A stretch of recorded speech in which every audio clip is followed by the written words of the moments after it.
Hi, this is Aidan Rees-Hearn, and you're watching... No, wait a minute. No, sorry. This is Alan Peter Christie, and you're watching Property Geek TV. Guys, in this issue, or in this episode, what we're going to do is we're going to cover three things, primarily. We're going to cover, first of all, searches, local authority et al., whether or not you should do them when it comes to purchasing a property, even if you're purchasing with cash. Secondly, we're going to cover lapse planning, its effect on value and what it actually means.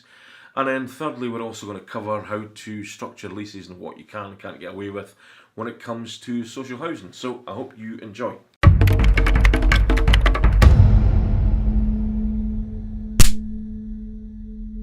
Okay, so I have the job just now of sitting in for Aidan. So this is Property Geek TV.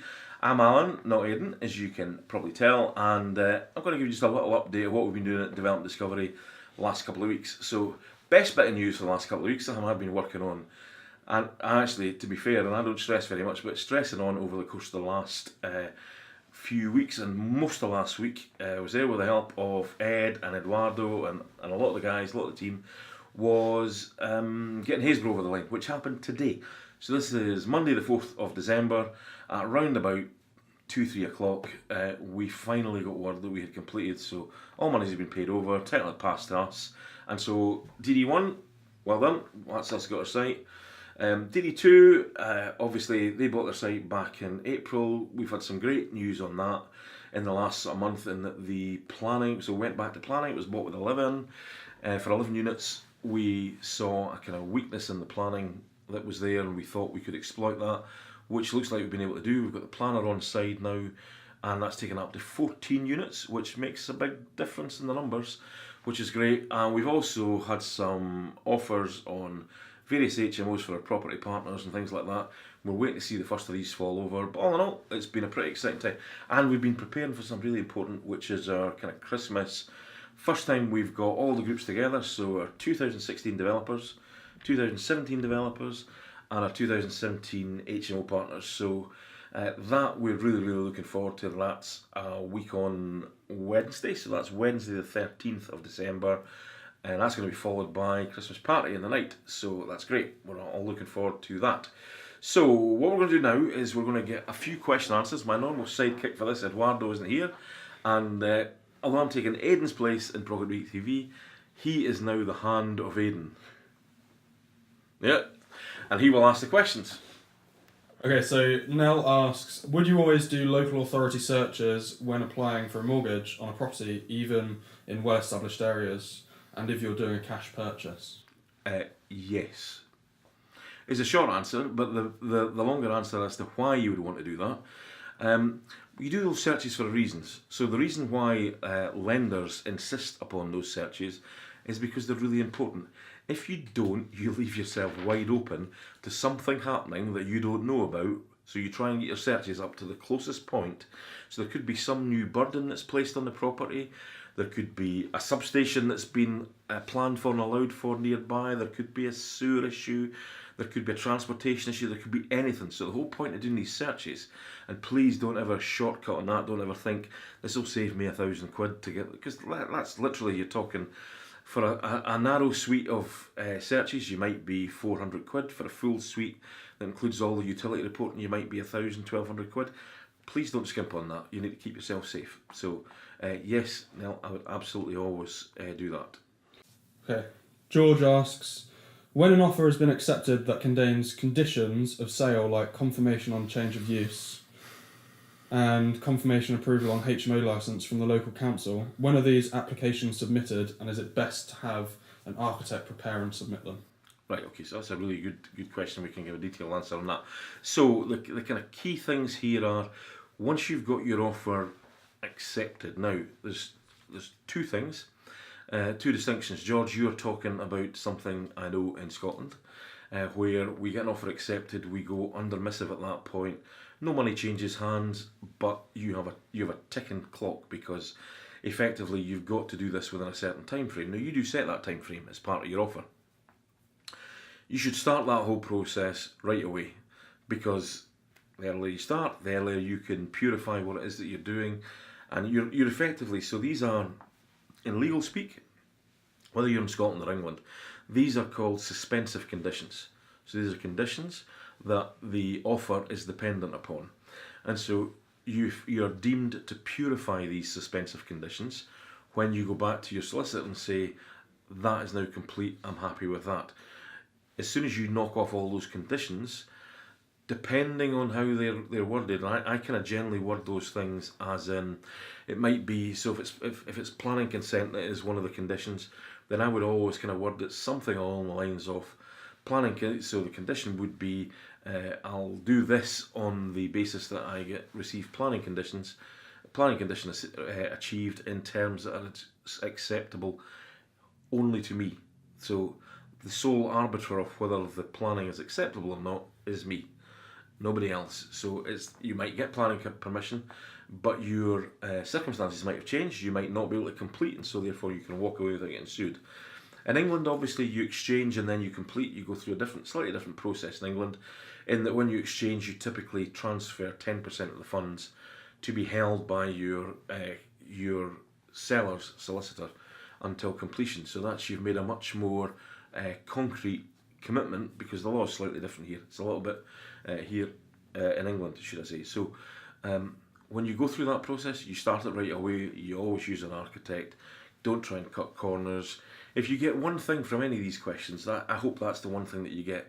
We don't want you cutting corners. Yes, you can sketch things by hand if you want. Employ somebody who knows what they're doing. Get it done at scale, get it done properly, and then you'll get the best result. People will take you seriously. Awesome. George has a follow-up question. What does it mean to have lapsed planning on a site, and how does this affect the value of that site? Okay, that's a good question, George. So lapsed planning means that you have, so with every planning consent, you have a time frame upon which you've got to act. So you've got to start on site. Okay, now never used to be that way. Used to be open-ended. Once you got your consent, you could do it whenever you did it. But the councils got wise to that. They found out that they were granting. So councils obviously audit the amount of housing land that they've got, and then that then determines how much they release going forward. So plainly, they're making certain assumptions based on when developments are going to start. If things don't start when they're supposed to, then that actually makes their life a bit more difficult. It also means that we don't hit our housing targets, so we don't provide enough houses for the people that require them. And guess what happens then? The kind of demand outstrips supply, so pricing goes up. What councils are trying to do now is they try to time limit planning consent. They don't try to, that's exactly what happens. They time limit planning consent. So basically, it's not uncommon for somebody who gets outline planning subject to reserve matters.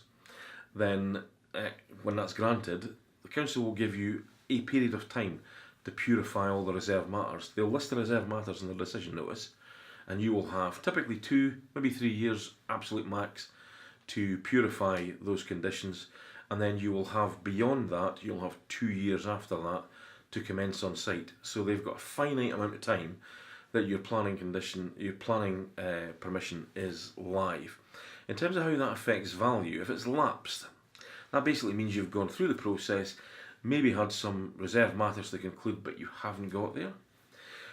So 3 years have passed, you've not completed or purified all your reserve matters, then your permission is no longer live. It's dead at that point in time, so it's deemed to have lapsed.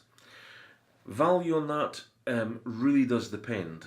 Some people, like some planning authorities, if it's not been a contentious planning consent, then the chances are that it'll already be priced in that you're going to get it, because it's had it before, and so therefore there's no reason why you wouldn't get that planning consent again.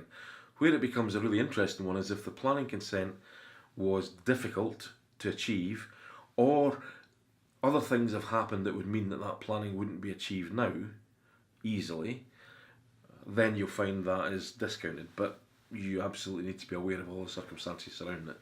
So yeah, good question. It can have an impact. Most likely it won't have a big impact. You might get a small discount because you've got to go through the planning process again and actually kickstart that, but the actual planning risk itself is likely to be quite heavily discounted, I would have thought. Okay, Daniel asks, I'm looking at a large site for social housing at the moment with regard to signing up a long-term lease. how does the rental value increase over the years, or does it not? So this is really about how you structure a lease, and how you structure a lease is actually down to negotiation, down to yourself really. So you can start off. So a kind of lease is more valuable. Back to square one. You've got a lease and you've got a property. The thing that I actually almost want to ask you questions back, but here we go. So the thing that is more valuable, the lease or the property, is definitely the lease, if you are doing it to a social housing provider. Why? Because that's government money. So you're effectively getting a government covenant, which is underwritten by the UK taxpayer. Okay, so that is the best form of covenant that you can get. The longer you can make that lease, the better, for obvious reasons, because you capture more money over the lifetime of the lease. The more frequently that you can get that lease revisited in terms of value, in terms of increases in rent, the better. And so the fewer breaks that you can put in, the better. So that's, if you weighed everything in your favour, you would start off with a scenario that said we'll give you a 30-year lease, and we'll give a review of the rent every year, and we will accept upward only increases based on the RPI, Retail Prices Index. That would be an extremely valuable yield lease if you were leasing that to an effective government-style organisation or government-backed organisation. You would get a fantastic return on your money, and that would outweigh the value of the property and your investment in it to bring it up to scratch, like by miles. Of course, that type of institutional investor or leaseor, they will actually understand that, and so they will go for something completely different. They will maybe squeeze you for a 15-20 year lease with a break after 10 years, maybe even after 5 years. That makes it, and kind of the breaks every 5 years with rent reviews every 5 years. Most people will sign up now to upward only RPI related increases, and you can enshrine that in the contract forever and a day. But yeah, it's kind of a matter of negotiation. Your starting point should be more frequent and fewer breaks, but be prepared to go somewhere in the middle. So, a break at 10 years is absolutely fine. It's probably acceptable. You wouldn't. A break at 5 years, you'd probably rather not have, unless you've got a damn good reason for doing it. But that would be my starting point on that, I think. How would you try and negotiate your lease if you were in that position? I would be starting off with as long as possible and more regular rent reviews, maybe every 3 years. No, I wouldn't get every year. 3 yearly, and probably breaks at 10, 15, 20. And that would be my kind of just off the cuff, that would be my sort of thought process of what. So rather than starting at an extreme end and negotiating back from there, go with something that you think they might live with. You might end up with 3 year rent reviews, might get pushed to 5, but that's kind of way. But I guess that'd be my thing. Also, use the right agent or the right, because you'll find your local authorities will publish this information. So they'll publish information freely available to you on their websites that will show you the types of leases that people have got on industrial and office premises that are out there right now. So you'll be able to find that. Your solicitor will be able to find that. The agents will be able to tell you what they're doing, what's common out in the market. Don't try and reinvent the wheel here. It's already there. Okay guys, hope you enjoyed that kind of short question and answer session. If you've enjoyed that, please send us some more questions. We love doing these kind of sessions. So if you are a development discovery partner, development or HMO partner, please just plug your questions in on Basecamp, and we will kind of trawl through there and get them. We'll do these videos on a regular basis. If you're not one of our partners, but this interests you, then reach out to us on Facebook. You'll get us at Development Discovery on Facebook, and just use that as a forum for posting questions. We'll give you a shout out. Thanks.